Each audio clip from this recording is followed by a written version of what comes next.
여러분 안녕하세요. 법무법인 도은의 부고운나라 변호사입니다. 오늘은 항명죄에 대해서 얘기를 좀 해볼까 해요. 제가 그 군대에 있었잖아요. 군대에서 군법무관으로 근무를 했었는데 군법무관은 이제 장기 군법무관, 단기 군법무관 이렇게 나뉘어요. 장기 군법무관은 이제 시험 보고 이제 합격을 해서 이제 한 20명 정도 안팎으로 선발이 돼서 들어가는 건데 군인들은 군형법이라는 또 이렇게 별도의 특별형법에 적용을 받죠. 근데 이제 군인 말고도 민간인 같은 경우에도 일반 좀 몇 가지 범죄에 대해서는 이 군형법상의 죄를 저질렀을 때 군형법이 적용이 되는 경우가 있어요. 군형법 제1조 사항을 보면 다음 각호 어느 하나에 해당하는 죄를 범한 내국인 또는 외국인에 대하여 군인에 준하여 이 법을 적용한다 라고 해서 군형법 제13조 2항 3항 제42조의 죄 이런 것들인데 13조가 간첩죄거든요. 이런 몇 가지 죄를 저질렀을 때는 민간인도 군형법 적용이 된다. 하지만 기본적으로는 군인들, 군무원에 대해서 적용이 됩니다. 군형법 2조에서는 상관하고 지휘관에 대해서 정하고 있어요. 상관이란 명령 복종 관계에서 명령권을 가진 사람, 명령 복종 관계가 없는 경우에는 상위 계급자와 상위 서열자는 상관에 준한다. 이거를 준상관이라고 하거든요. 이걸 준상관이라고 하고 앞에 원래 이제 명령 복종 관계에서 명령권을 가진 사람을 순정상관이라고 얘기를 해요. 지휘관은 중대 이상 단위부대장과 함성부대장 또는 함정 또는 항공기를 지휘하는 사람을 말한다. 지휘관은 중대급 이상 부대를 지휘하는 사람을 말해요. 그래서 소대장 같은 경우에는 지휘관에 해당하진 않고요. 중대 이상, 그러니까 중대장 이상이 이제 지휘관에 해당이 되는 거죠. 보통 육군 기준으로는 중대장은 대위 정도부터 중대장이 됩니다. 이런 지휘관들 이제 부대를 지휘하기 때문에 이 부대원들은 지휘관의 지휘를 받죠. 그래서 명령이 하달이 되면 이 명령에 복종해야 되는 의무를 정하고 있어요. 법으로 강제를 하는 거죠. 이런 복종 의무를 정하고 있는 것 중에 가장 대표적인 게 항명죄예요. 근데 이제 항명죄를 알아보기 전에 이제 군에서 얘기하고 있는 이런 명령 복종에 대해서 처벌하는 규정들을 일단 알아볼게요. 24조에서는 직무유기. 지휘관이 정당한 사유 없이 직무 수행을 거부하거나 직무를 유기한 경우에는 적전의 경우에는 사형, 전시사변 이럴 때 계엄지역인 경우에는 5년 이상의 유기징역 또는 유기금고, 그 밖의 경우에는 3년 이상의 징역 또는 금고, 미수범도 처벌을 하고 있고요. 그리고 27조에서는 지휘관의 수소 이탈을 정하고 있습니다. 지휘관이 정당한 사유 없이 부대를 인솔해서 수소를 이탈하거나 배치구역에 임하지 아니한 경우, 이때도 적전인 경우에는 사형, 전시사변 계엄지역인 경우에는 사형 무기 또는 5년 이상의 징역, 그리고 그 밖의 경우에는 3년 이하의 징역 또는 금고, 이렇게 배치구역에 임하지 않은 경우에도 형사처벌을 받도록 하고 있죠. 비슷한 게 이제 군무이탈죄인데요. 이제 제30조입니다. 군무를 기피할 목적으로 부대 또는 직무를 이탈한 사람, 이 경우에도 뭐 전시, 사변, 계엄 지역인 경우에는 5년 이상의 유기징역, 그 밖의 경우에는 이제 1년 이상 10년 이하의 징역, 뭐 이렇게 정하고 있죠. 그리고 특수군무이탈, 위험하거나 중요한 임무를 회피할 목적으로 배치지나 직무를 이탈한 경우에도 똑같이 처벌을 해요. 그러니까 배치되어야 하는 곳 또는 직무, 자기가 해야 되는 임무를 이탈한 경우에도 처벌을 받고, 그런 사람을 숨기거나 비호한 경우에도 이탈자 비호라고 해서 군형법 제32조에 따라서 처벌을 받죠.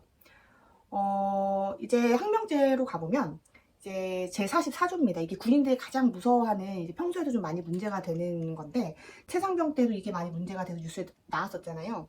제44조 항명죄인데 상관의 정당한 명령에 반항하거나 복종하지 아니한 사람을 형사처벌을 하고 있고, 45조에서는 집단으로 항명을 한 경우에도 처벌을 하고 있죠. 그래서 이 경우에는 정당한 명령이 있었는데 그 정당한 명령에 고의적으로 이거를 따르지 아니한 경우 항명죄로 처벌을 하고 있습니다. 그러면 이때 중요한 거는 정당한 명령이 과연 무엇이냐, 이런 게 이제 문제가 될 거예요. 정당한 명령이라는 건 어떤 거냐면, 대법원에서는 뭐라고 얘기를 하고 있냐면요. 대법원 이 67년도 판례예요. 그러니까 되게 예전에 있었던 판례인데 63도 사 판결을 보면 항명죄의 정당한 상관의 명령이란 당의 명령을 할 수 있는 직권을 가진 장교상관이 특정한 군법 피적용자에 대하여 군무에 속하는 특정 사항에 관하여 하명된 명백히 불법한 내용이라고 보여지지 않은 명령. 그러니까 꼭 이제 정당한 명령이라고 해서 외관상 봤을 때 특별히 불법하다고 판단이 되지 않으면 일단 따라야 한다라는 취지로 설명을 하고 있죠. 그리고 불복종이라고 하면 이제 그거를 명령의 내용을 자기가 알고 있었는데 그 임무 수행이 가능함에도 불구하고 고의적으로 하지 않는 것을 얘기해요. 그래서 임무를 수행할 수 없었다, 지금 수행하기 어려운 상황이었다, 이런 경우에는 사실 항명죄가 성립을 하지 않는다고 보는 것이 맞겠죠. 그래서 저희가 작년에 했던 사건에서도 그 중에 하나 사건에서도 이제 해병대 사건이었는데 바로 지금 그 임무를 하기가 좀 어려웠어요. 왜냐하면 선행된 임무가 있었고, 그리고 지금 지시가 내려온 그 업무를 하려면 약간 그 다른 사람의 뭐를 이렇게 해야 되는 거라 좀 뭐 동의도 필요하고 뭐 이런 게 좀 있어서 바로 하긴 좀 어려웠다. 그래서 그 의견을 좀 개진을 했는데, 상관이 봤을 때는 지금 내가 얘기를 했는데 지금 안 하겠다고 얘기하는 거야 라고 해서 항명죄를 고소를 해버린 거예요.